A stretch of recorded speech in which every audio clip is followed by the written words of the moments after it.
안녕하세요. 변호사 이재만입니다. 요즘 한창 프로야구 시즌인데요.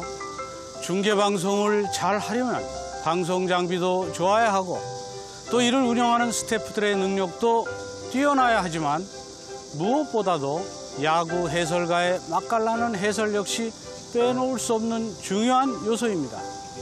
특히 이분의 해설을 듣고 있노라면 재미가 한층 더하는데요. 이분은 우리나라 프로야구 해설의 격을 한 단계 높인 분으로서 수많은 야구 팬들이 야구 지식을 넓히는 데 기여한 분입니다. 과연 이분은 누구일까요? 함께 만나보시죠. 우리나라 대표 야구 해설가. 사춘기 시절 야구를 접한 것을 계기로 야구와 인연을 맺게 된 후 고등학교 체육교사를 거쳐 인기 야구 해설가가 된 하일성. 그 후 한국 프로야구를 총괄하는 행정가로 변신한 모습도 보여주며 한평생 야구인의 모습으로 살아왔다. 열정적으로 야구를 사랑하며 야구 발전을 위해 누구보다도 노력한 하일성. 오늘 그를 만나 그에게 야구란 무엇인지, 그의 인생 철학은 무엇인지에 대해 이야기를 나눠본다.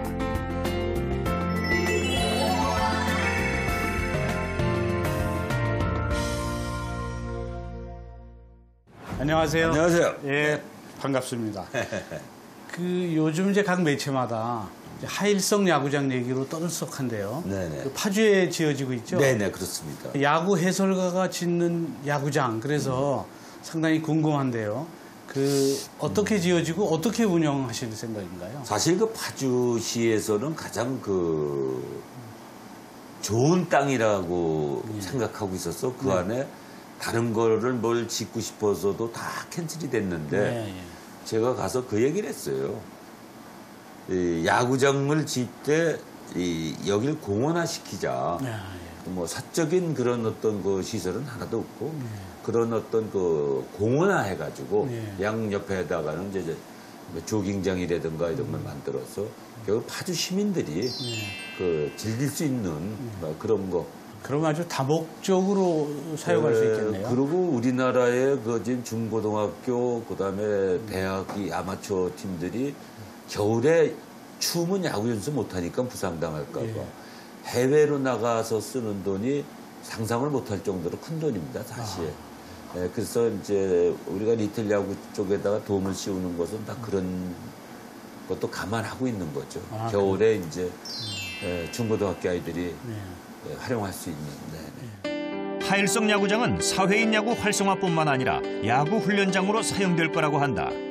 야구 해설가로 데뷔하신 게 1979년도셨나요? 네, 9년이에요. 그 전에는 이제 체육교사. 네, 체육교사였어요. 또 그 전에는 이제 야구 선수. 네, 선수였고. 선수 시절에는 타격상도 받으셨다고 하던데요. 에이, 그건 중학교 2학년 때 받았는데, 뭐 나름대로 제가 야구를 저는 잘한다고 생각해서 이제 대학교를 야구로 스카웃 됐는데, 제가 대학교 1학년 때 좀 제 인생에 대해서 생각을 하기 시작을 했어요. 왜냐하면 뭐 우리 이재만 변호사님께서 너무 잘 아시지만 제가 11살 때 그 어머니 아버지가 헤어지고 그러니까 본의 아니게 내가 이제 자취도 하고 뭐 이제 하숙도 하고 11살부터 이렇게 좀 힘들게 자랐어요. 그래서 그러니까 이제 생활이 그렇게 올바른 생활을 못 했었어요.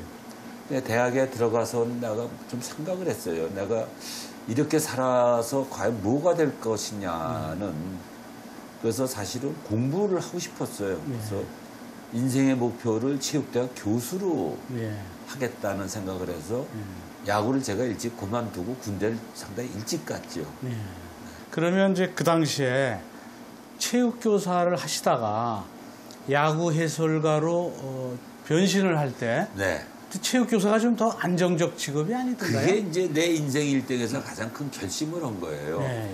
그 당시 이제 TBC라는 방송이 있었어요. TBC라는 방송에서 앞으로 야구, 축구, 테니스, 농구, 배구 요 5개 종목은 금방 프로가 될 거다. 여기에 대비해서 해설자를 키우자 이런 이제 계획이 세워졌는데 야구 쪽에는 제가 이제 그 발탁이 됐어요. 근데 솔직한 얘기로 뭐 그때는 뭐 해설지 직업이 아니라 이건 안에 부업도 아니고 아르바이트죠. 네, 임시직. 그렇죠. 그러니까 야구 해설을 어떤 책임감이나 사명감으로 하는 것보다 지금은 사실 일반인들이 방송 출연할 기회가 많았지만 그 당시만 해도 방송국에 한 번 나오면 동네에서 돼지 잡고 잔치할 때예요. 그랬어요? 일반인들이. 네. 그러니까 방송 온다는 재미 시작을 한 거예요. 근데 결정적으로 어떤 사건이 터졌냐면은 그때 김병우 선배님의 병우 형님이라고 그 아주 유명했던 투수 출신인데 그 형님이 이제 텔레비 내가 라디오를 했는데 그 형님이 예비군 훈련을 그날 가서 내가 텔레비 중계가 걸린 거예요. 학교에서 다 방송했어요. 하일성 선생님이 텔레비 중계를 한다. 거기 앉아 있었다고. 근데 그 형이 왔어. 중간에. 그러니까 명품이 왔으니까 이제 짝퉁은 일어나야 될 거 아니에요.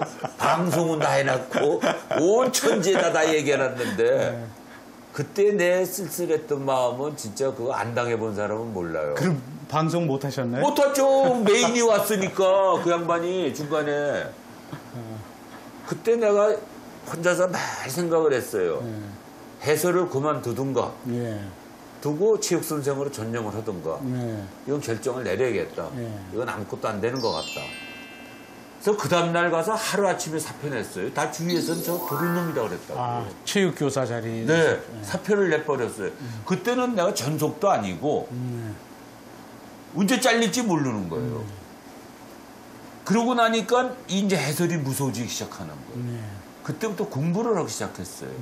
어떤 식으로 했냐면 제가 1번 책을 구하다가 그때 체육교사 봉급이 32만 원 이럴 때 10만 원, 12만 원 주고 번역을 해서 공부를 하기 시작했고 당시에 저 유명했던 분이 이제 이효원 선배님, 이효원 선배님, 그다음에 고인이 되신 저 김동엽 선배님 이제 이런 분들 해설하는 거하고 내 거하고 동시에 우리 집사람이 2년을 녹음을 했어요. 그래도 집에 와서 똑같은 게임이니까 내가 이렇게 해설했을 때 우리 나보다 잘하는 선배는 어떻게 해설했느냐. 이제 그런 식으로 공부를 하기 시작을 했어요. 아, 그렇군요.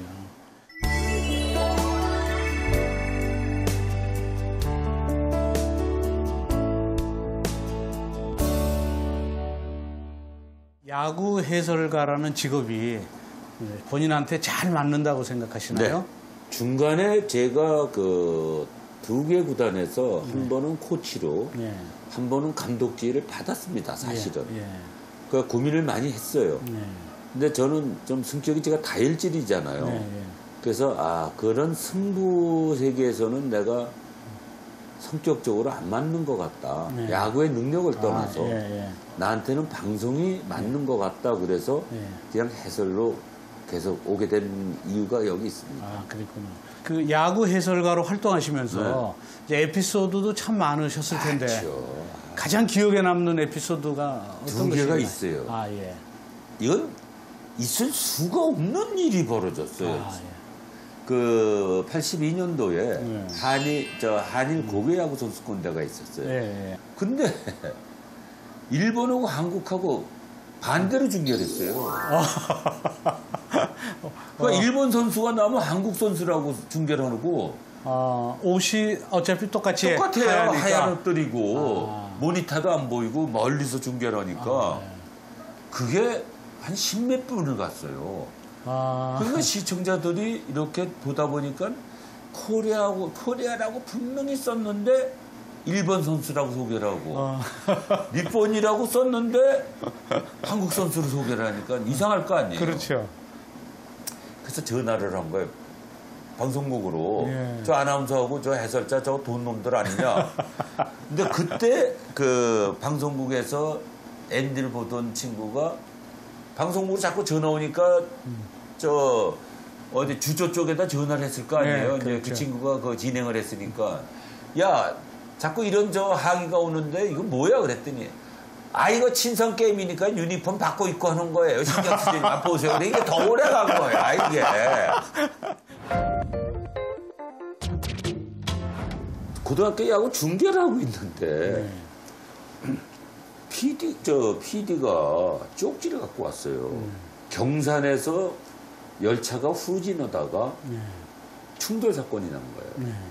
그래서 사상자가 40몇 분이 나왔어요. 이걸 스파트 뉴스로 읽으라 이렇게 됐어요. 그리고 아나운서가 야구 중계하다 말고 이거 긴급 뉴스로 읽으라니까 멋쩍으니까 그냥 자연스럽게 지가 한다고. 하일성 씨, 왜 어떠니? 열차 사고가 오래간만에 났습니다. 딱 이렇게 된 거예요.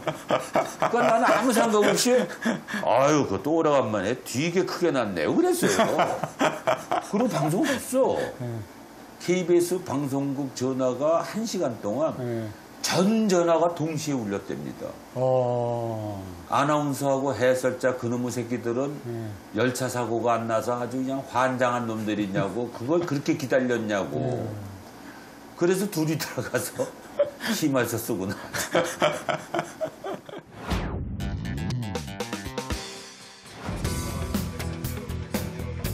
오늘은 야구 해설가 하일성 위원의 야구 해설이 있는 날. 하일성 위원을 만나기 위해 대구 경기장으로 찾아왔다. 대구 경기장은 경기전 열기로 가득하고 하일성 위원은 오늘 해설을 위해 철저한 준비를 한다. 경기가 어떻게 진행될 거냐는 걸 여러 가지로 내 상상하고 그러기 위해서 이제 경기에 집중하는 경보가 내려진 격전의 현장 삼성 라이온스 양팀은 시즌 10번째 맞대결 준비했습니다. 하일성 해설위원과 함께하겠습니다. 안녕하십니까? 네, 안녕하세요. 오늘 반 경기차 1위와 3위, 한 경기 반차 1위와 3위의 경기를 이기겠습니다. 어찌 보면은 이 두 팀의 강점, 장점 모두 좀 비슷한 팀들 간의 대결이라고도 볼 수가 있겠습니다. 그렇죠. 아무래도 이제 두 팀이 역시 조직력을 바탕으로 한 어떤 그 수비에 그 강한 그런 팀이란 말이에요. 네네. 이런 부분이 이제 오늘 승부의 어떤 변수가 되지 않겠냐 이렇게 예상됩니다. 오늘 경기는 삼성 라이온즈 대 넥센 히어로즈의 경기. 1위이자 5연승 중인 삼성 라이온즈가 넥센 히어로즈를 맞아 한판 승부를 펼친다. 배용수 투수의 입장에서 본다면은 초반에 조금 빠른 공을 그 위주로 하면서 말이죠. 투구 패턴의 어떤 변화를 줘야 되지 않겠느냐. 초반서부터 변화로 던질 때는 역시 맞을 가능성이 많지 않나 이렇게 보여지는데. 오늘 야구 경기를 보고 듣고 있는 야구 팬들을 위해 최선을 다해 해설을 하는 하일성 위원.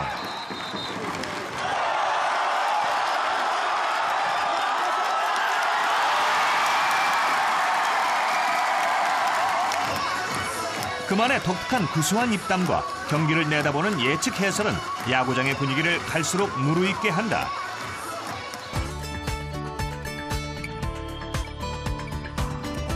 야구장의 열기는 갈수록 더해가고 하일성 위원의 해설과 경기는 하나가 된다. 예측 해설로 하시고 또 그게 또 상당히 잘 들어맞아서. 그거는요. 예. 내가 막연하게 예측을 하는 것이 아니라 투수나 타자 그 팀에서 잘하는 선수 3명에서 5명 정도를 내가 늘 잘 됐을 때를 항상 녹화를 떠놓은 거를 내가 따로 편집을 해가지고 부탁을 해가지고 집에서 게임 들어가기 전에 걔네들 거를 1시간이고 1시간 반을 계속 봐요.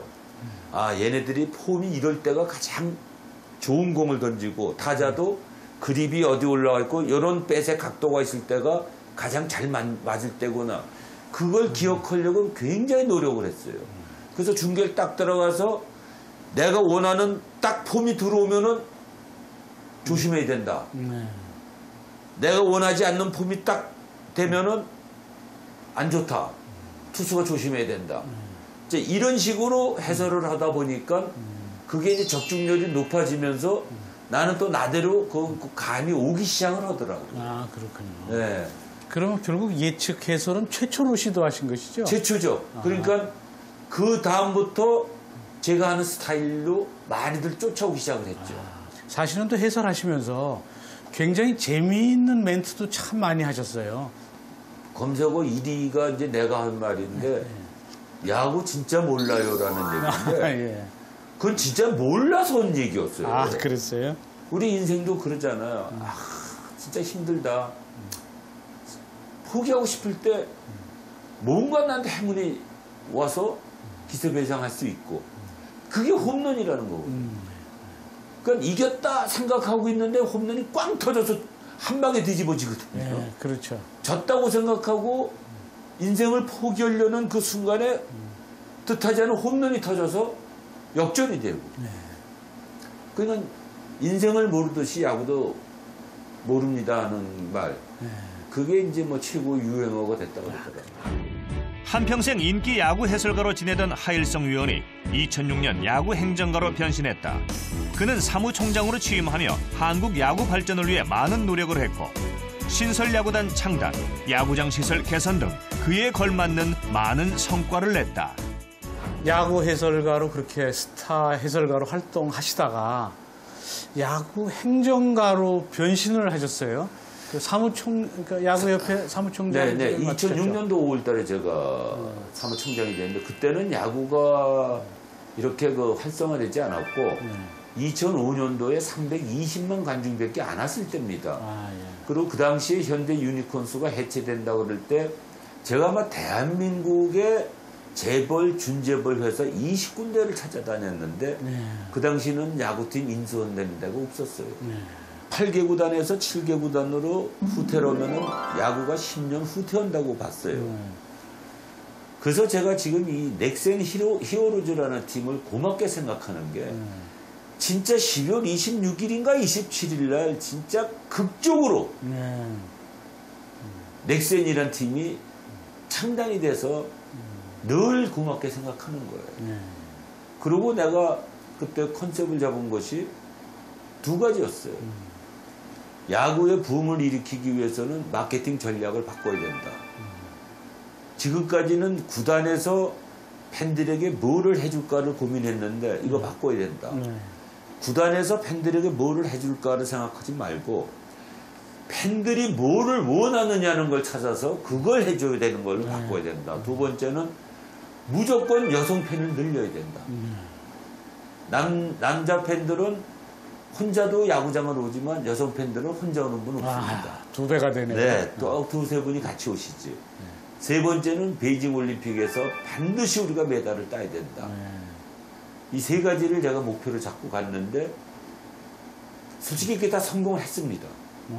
그럼 재임 중에 예, 베이징 올림픽 금메달 따고 WBC 결승까지 올라가고 왜 제가 그런 말씀을 드리냐면 베이징 올림픽에서 금메달을 따는 과정 속에 온 국민이 야구에 매달렸으니까. 그렇죠. 9게임을 보는 가운데 야구를 몰랐던 뭐 여성분들, 특히 여성분들이 야구의 룰을 알게 됐던 거예요. 기본적인. 그래서 야구에 빠져 들어가기 시작한 거예요. 그리고 금메달을 땀으로 인해 가지고 병역 혜택을 받아서 또 13명이라는 선수가 또 팬들하고 더 가까워질 수 있는 계기가 됐고 그러니까 이런 것이 결국 지금 우리가 700만, 800만이라는 그래서 제가 320만에서 시작을 해서 제가 그만둘 때는 540만까지 갔습니다.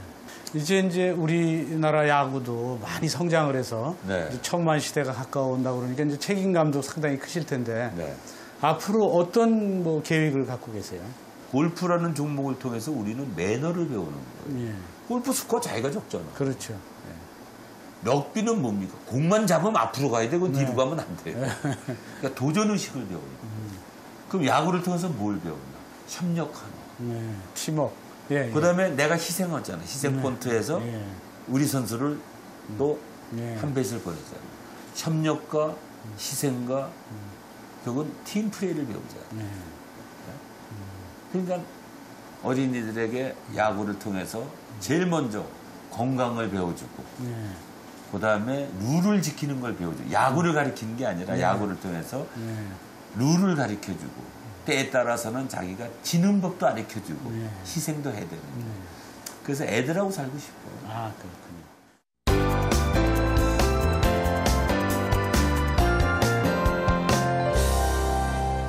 구수한 입담과 열정의 소유자이신 우리나라 대표 야구 해설가 하일성 선생님에 대한 궁금증 베스트 5. 먼저 5입니다.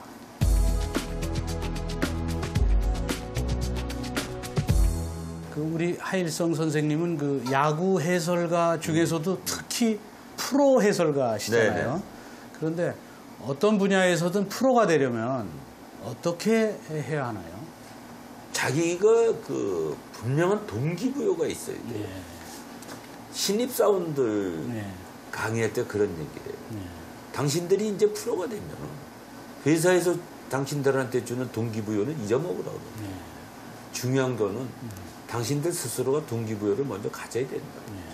내가 왜 이 회사를 선택했고 내가 왜 이 직업을 선택했고 내가 왜 이 일을 선택했느냐는 자신이 먼저 동기부여를 가져서 자기 성찰이 있어야 자기가 프로로서 살아갈 수 있고 그렇죠. 그렇게 살다 보면 회사에서 주는 동기부여는 저절로 쫓아오는 거다. 그걸 우선순위를 두지 말라는 거죠.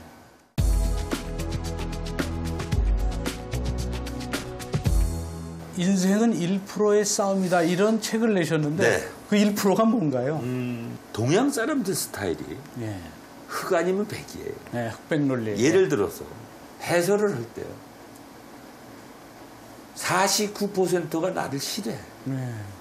51%가 내 해설을 좋아해요. 아, 예. 그러면 나는 성공했다고 생각하고 가라는 거예요. 그러니까 인생은 결국은 1% 싸움이에요. 그게 무슨 얘기냐. 보통 우리가 3할 타자, 2할 9푼 타자, 1푼의 차이잖아요. 그렇죠. 굉장히 작은 숫자잖아요. 그렇죠. 그러나 3할 타자와 2할 9푼 타자는 대우가 틀리고 다르죠. 그럼 그 1푼의 차이가 뭐냐는 거예요. 1푼. 간단한 거예요. 하나에 하나. 모든 게 하나부터 시작되는 거예요. 그러니까 우리는 하나라는 숫자를 중요시하지 않는 거죠. 열보다는 하나. 왜? 열도 하나부터 시작이 돼서 열이 가지. 그렇죠. 그렇지 않아요? 네, 맞아요. 그러니까 1%라는 거죠. 우리 싸움. 1%를 이기기 위한 싸움이라는 거죠. 상당히 그 깊은 뜻이 숨어 있었네요.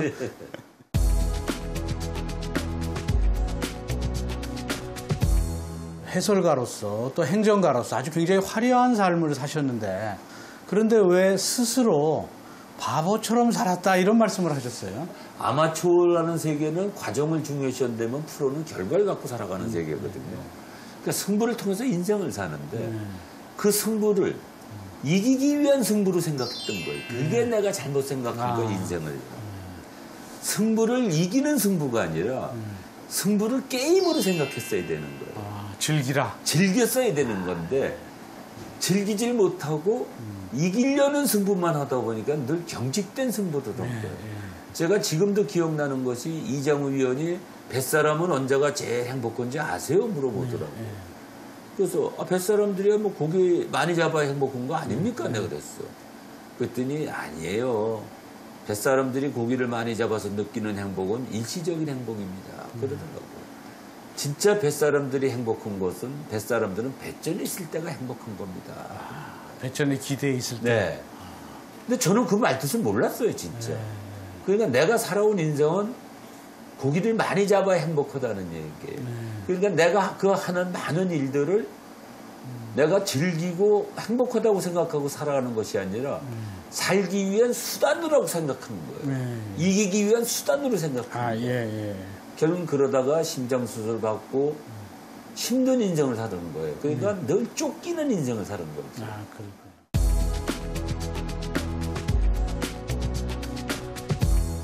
인생은 팽이와 같다 이런 말씀도 하셨어요. 팽이가 바벌에서 맞는 거 아니다 그렇게 써있더라고요. 팽이는 맞아야 중심이 잡히잖아요. 그렇죠. 놔두면 쓰러지잖아요. 그렇죠. 맞을수록 팽이는 잘 돌아가고 중심을 잡는 거예요. 그렇죠. 그러니까 우리 인간은 시련을 겪으면 겪을수록 더 중심을 잡고 살아갈 수 있다는 뜻이니까 그렇죠. 기가 막힌 내용이더라고요. 맞아. 그래서 그거 어떻게 보면 내 좌우명이죠. 그렇군요. 팽이는 결코 바벌에서 맞고 있는 것이 아니라 지가 더 좋은 삶을 살기 위해서 맞는 거다 이렇게 생각합니다.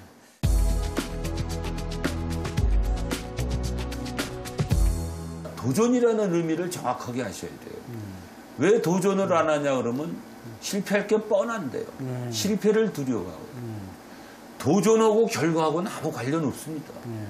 도전이라는 의미는 내가 도전했느냐 안 했느냐는 그 자체가 중요한 것이지 도전을 했는데 결과가 어떻게 나오냐는 건 아무 관련 없습니다.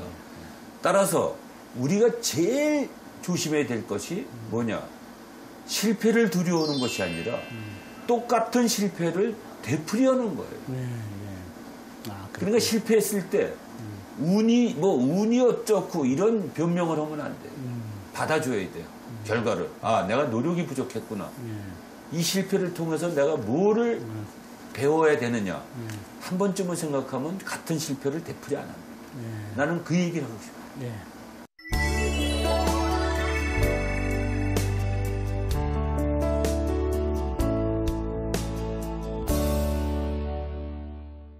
지금까지 누구보다 야구를 사랑하는 야구 해설가 하일성님과 함께했습니다. 저는 다음 주 이 시간 또 다른 멘토와 함께 다시 찾아뵙도록 하겠습니다. 고맙습니다.